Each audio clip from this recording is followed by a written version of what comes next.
My name is Amy. My student number is 1. The title is Why the Best Hire Might Not Have the Perfect Resume. I'm a freshman at NCUE. The name of the speaker is Regina Hartley. Your company launches a search for an open position.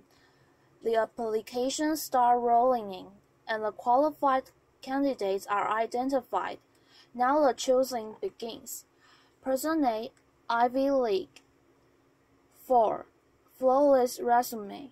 Great recommendations. All the right stuff. Person B, state school.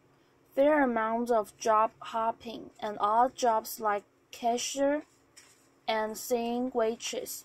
But remember, both are qualified, so I ask you, who are you going to pick?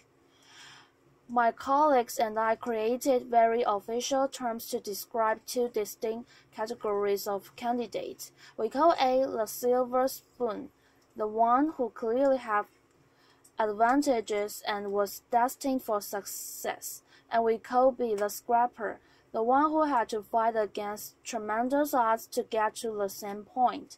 You just heard the human resources director refer to people as silver spoons and scrapers. Laughter, which is not exactly politically correct and sounds a bit judgmental. But before my human resources certification gets revoked, laughter, let me explain.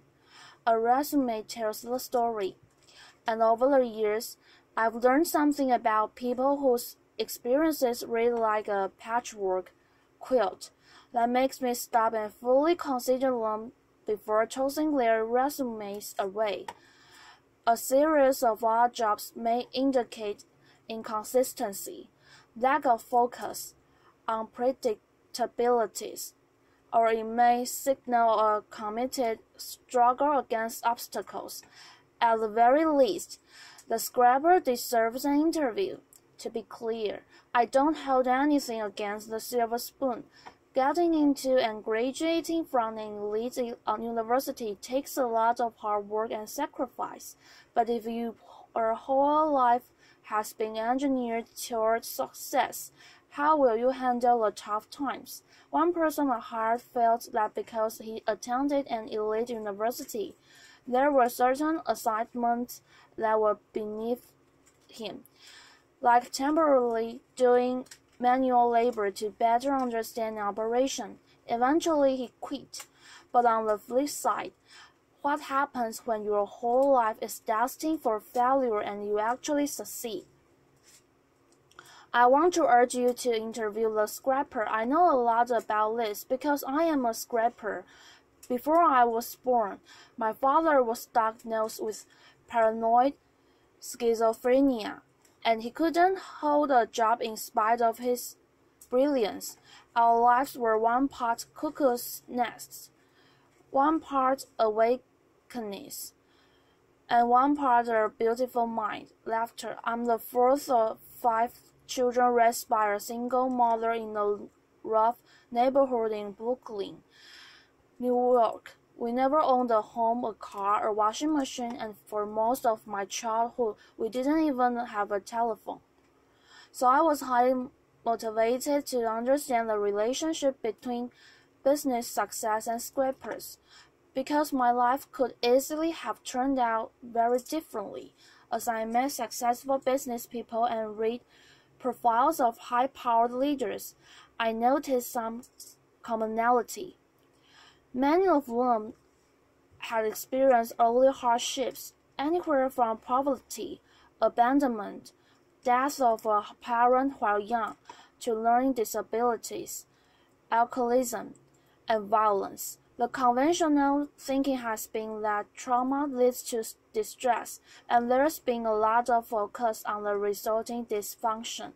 But during studies of dysfunction, data revealed an unexpected insight that even the worst circumstances can result in growth and transformation. A remarkable and counterintuitive phenomenon has been discovered, which scientists all call post-traumatic growth. In one study designed to measure the effect of adversity, on children at risk, among a subset of 698 children who experienced the most severe and extreme conditions. Fully one-third grew up to lead healthy, successful, and productive lives. In spite of everything and against tremendous odds, they succeeded. One-third. Take this resume. This guy's parents giving up for adoption. He never finishes college. He job hops quite a bit, goes on a sojourn to India for a year, and to top it off, he has dyslexia. Would you hire this guy? His name is Steve Jobs. In the study of the world's most highly successful entrepreneurs, it turns out a disproportionate number have dyslexia. In the US, 35% of the entrepreneurs studied had dyslexia. What's remarkable? Among those entrepreneurs who experience post-traumatic growth, they now view their learning disability as a desirable difficulty, which provided them an advantage because they became better listeners and paid greater attention to detail. They don't think they are who they are in spite of adversity. They know they are who they are because of adversity. They embrace their trauma and hardships as key elements of who they've become, and know that without those experiences, they might not have developed the muscle and grit required to become successful. One of my colleagues had his life completely upended as a result of the Chinese Cultural Revolution in 1966. At age 13, his parents were relocated to the countryside. The schools were closed, and he was left alone in Beijing to fend for himself until 16, when he got a job in the clothing factory. But instead of accepting his fate, he made a resolution that he would continue his formal education. 11 years later, when the political landscape changed, he heard about a highly selective university admissions test. He had 3 months to learn the entire curriculum of middle and high school. So every day he came home from the factory, took a nap, studied until 4 a.m., went back to work, and repeated this cycle every day for 3 months. He did it. He succeeded. His commitment to his education was unwavering, and he never lost hope. Today he holds a master's degree, and his daughters even have degrees from Cornell and Harvard. Scrapers are propelled by the belief that the only person you have full control over is yourself. When things don't turn out well, scrapers ask, what can I do differently to create a better result? Scrapers have a sense of purpose that prevents them from giving up on themselves.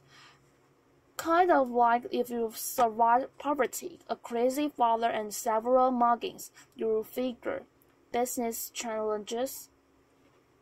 Laughter. Really? Piece of cake. I got this. Laughter. And that reminds me, humor. Scrapers know that humor gets you through the tough times, and laughter helps you change your perspective. And finally, there are relationships. People who overcome adversity don't do it alone. Somewhere along the way, they find people who bring out the best in them and who are invested in their success. Having someone you can count on no matter what is essential to overcoming adversity. I was lucky. In my first job after college, I didn't have a car, so I carpooled across 2 bridges with a woman who was the president's assistant. She watched me work and encouraged me to focus on my future and not dwell on my past. Along the way, I've met many people who've provided me brutally honest feedback, advice, and mentorship. These people don't mind that I once worked as a singing waitress to help pay for college. Laughter. I'll leave you with one final variable insight. Companies that are committed to diversity and inclusive practices tend to support scrapers and outperform their peers. According to Diversity, Inc., a study of their top 50 companies for diversity outperformed the S&P 500 by 25%. So back to my original question, who are you going to bet on? Silver spoon or scraper? I say choose the underestimated contender, whose secret weapons are passion and purpose. Hail the scraper, applause.